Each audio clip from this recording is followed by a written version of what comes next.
The TVWAN News is proudly brought to you by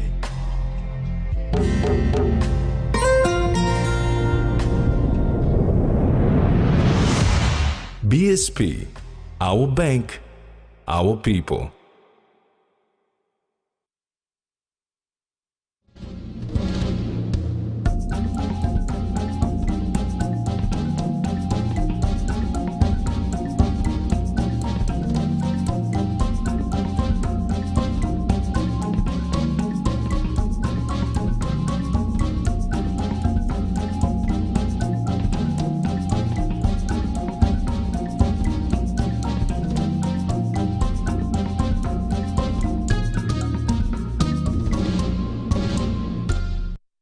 Hello, I'm Jemima Sukbat with the news.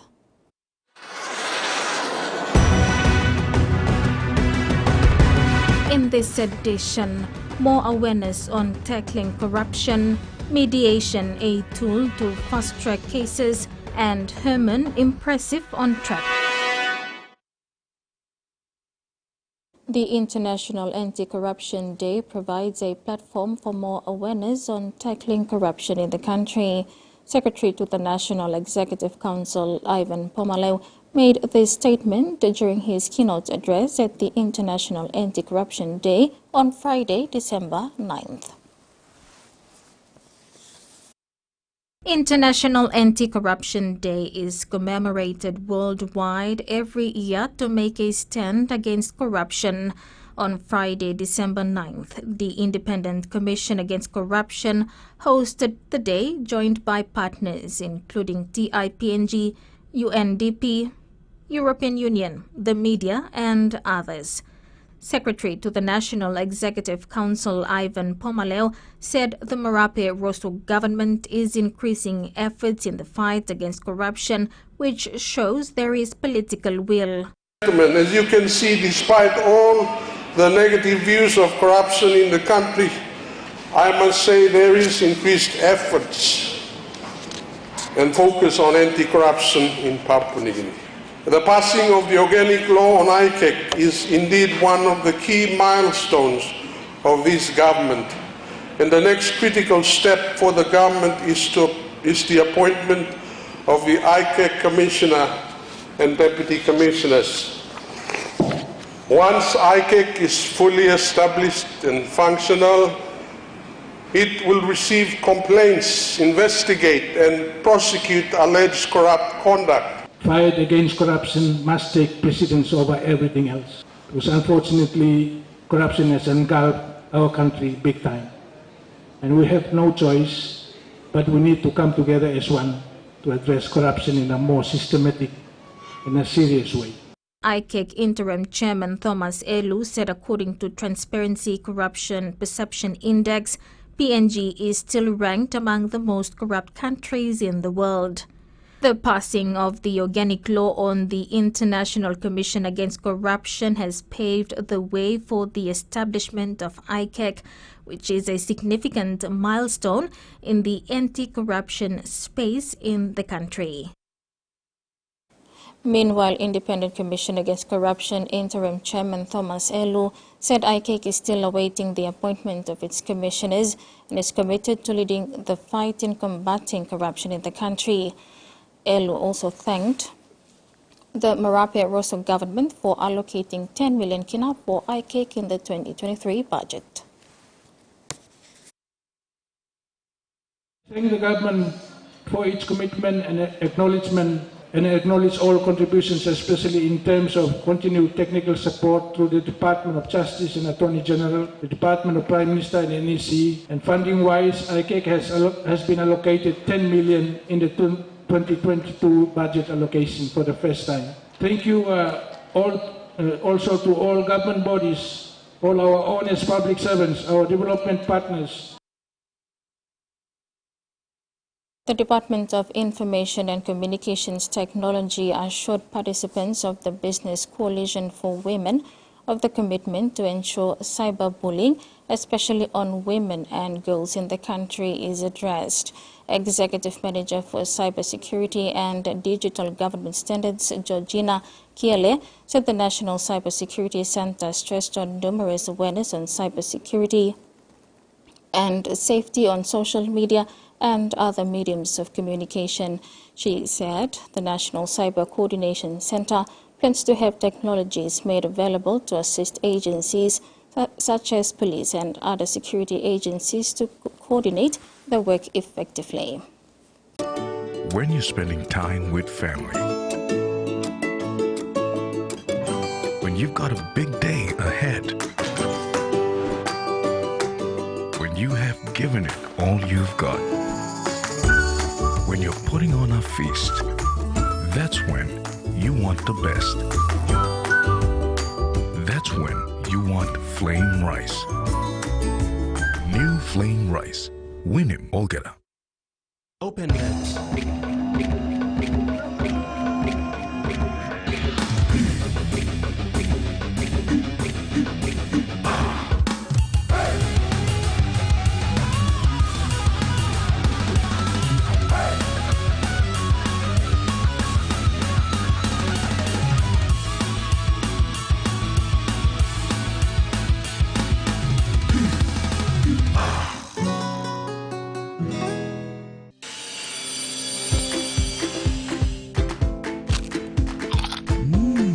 Right across the nation, we eat snacks crackers.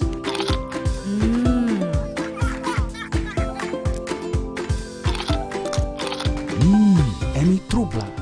All get a young planalapun, only like him snacks crackers. Only make him here, no PNG, one-time lay biscuit company. It's crunchy and tasty. It's irresistible. SB Laga was there for the birth of our nation. We cheered when we dominated the Pacific Games. And we were full of pride when the Hunters lifted the cup. SB Laga, cheers to 70 years. All right, man. Show me some good slippers around here. Boss man. Good, you want. Strong like you, smart like me. Yeah, I hope they don't break. Now surely look his son. This is Relaxo. Strong plus thread. Should I try him on you? No, please. I'll take them. Relaxo. Very strong, lasts long.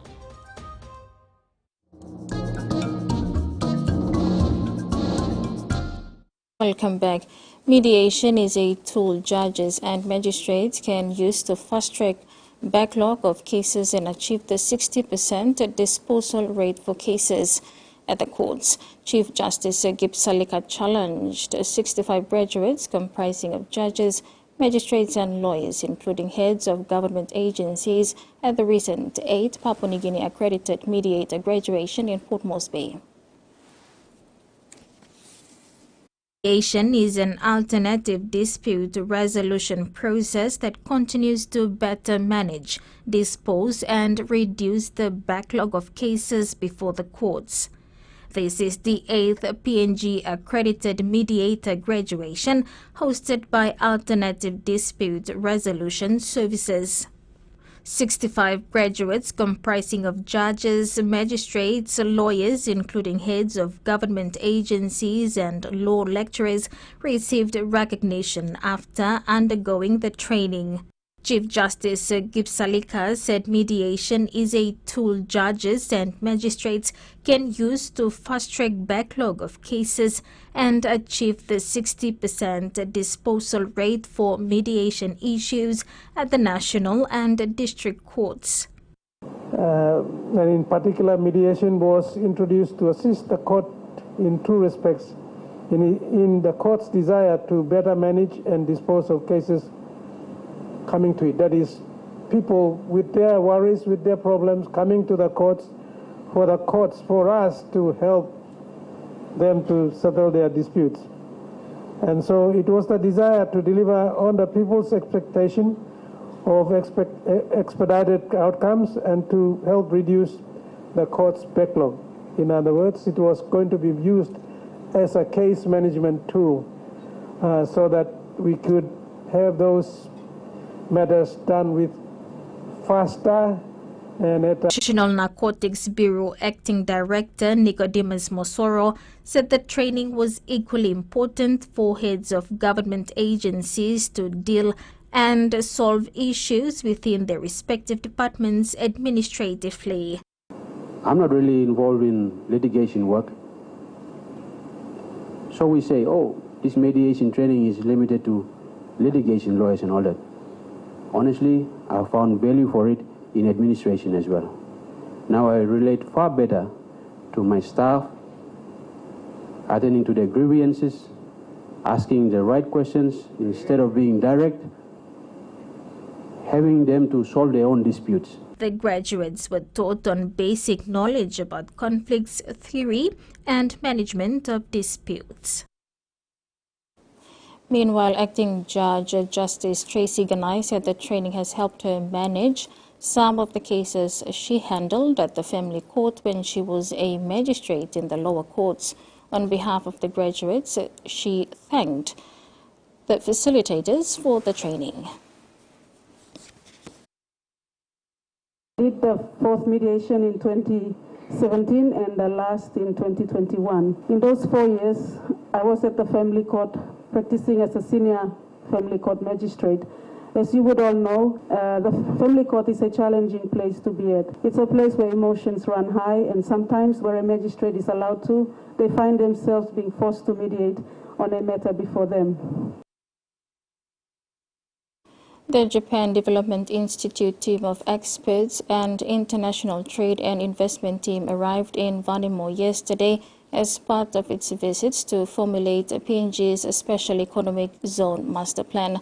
Vanimo is one of the 18 identified potential SEZ locations in the country. The Japan Development Institute team of experts and the International Trade and Investment team arrived in Vanimo yesterday, where they were received by the Sundown Governor, Tony Wowo, and members of the Sundown Provincial Administration. The team is in the province to identify potential special economic zones in the country to help formulate PNG's Special Economic Zone Master Plan. Vanimo is one of the 18 identified potential special economic zone locations in the country. It is located at the border of Papua New Guinea and Indonesia. Minister for International Trade and Investment Richard Maru said Sundown is an agriculture province. However, the province has not tapped into the market opportunities on the other side of the border in Indonesia, which has 273 million people with an economy that is growing consistently at over 5% per annum. He said the province does not have water supply, no international wharf, no international airport, and no industrial park, adding these are critical enablers that will capacitate Vanimo to be a major border industrial town. Minister Maru urged the provincial government to identify the land for the industrial park where factories will be located to produce and sell goods to Indonesia. Meanwhile, the JDI expert team and the local consultants will visit some of the identified locations in the province today, including Wutung border post, wharf area, market area, and the land proposed for physical development. An Australian parliamentary delegation arrived in the country on Wednesday for a two-day visit to various establishments in West New Britain province. They were welcomed at the Hoskins Airport by West New Britain Governor Sasindran Mutuvel, Thalassia MP Freddie Kumai, and Acting Provincial Administrator Leo Mapmani, with other senior public servants. The delegation, accompanied by Governor Mutuvel and MP Kumai, visited Bito Kara Community Health Post, which Australia is also providing assistance through incentive funding. The Australian government delegation also visited the Kimbe Market Redevelopment Project. Australia has given funding assistance of 15 million kina, New Zealand government with 10 million kina, and West New Britain provincial government with 5 million kina from Provincial Support Improvement Program. You're watching TV1 News. Sports is next. Stay with us.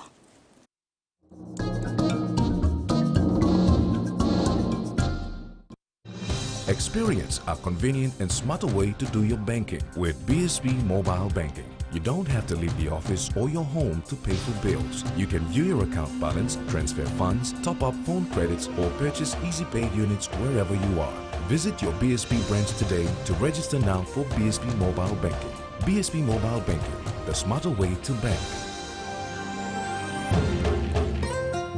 BSB, our bank, our people.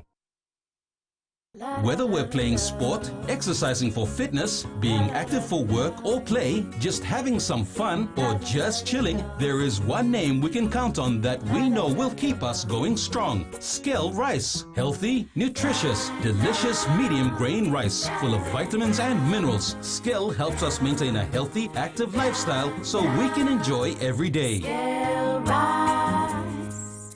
Skell Life. Susan, I want something. And Sunshine Nutri-Strong. And Nupla Blupla packet Sunshine milk. Ah, Sunshine got Nupla Blupla packet milk. Yes, and Gutla lo wokim coffee, tea, na baking scone too. Sunshine Nutri-Strong. And Skell lo making Milo or milk belong all picking long drink too. Nice yeah. And now Sunshine Nutri-Strong. And we got vitamins and minerals too. Sunshine Nutri-Strong, the new nutritious milk from Sunshine. SP Lager was there for the birth of our nation. We cheered when we dominated the Pacific Games. And we were full of pride when the Hunters lifted the cup. SP Lager, cheers to 70 years. How would you describe your mother? My mom is beautiful. She is strong like Superwoman. I love my mom because she always takes care of me. My mom, she's so patient and loving. I feel she's always around. Caring. She works so hard and always wants the best for me. She's soft like her love. My mom is everything, and I don't know what I'd do without her. Softland, fragrance of a mother's love.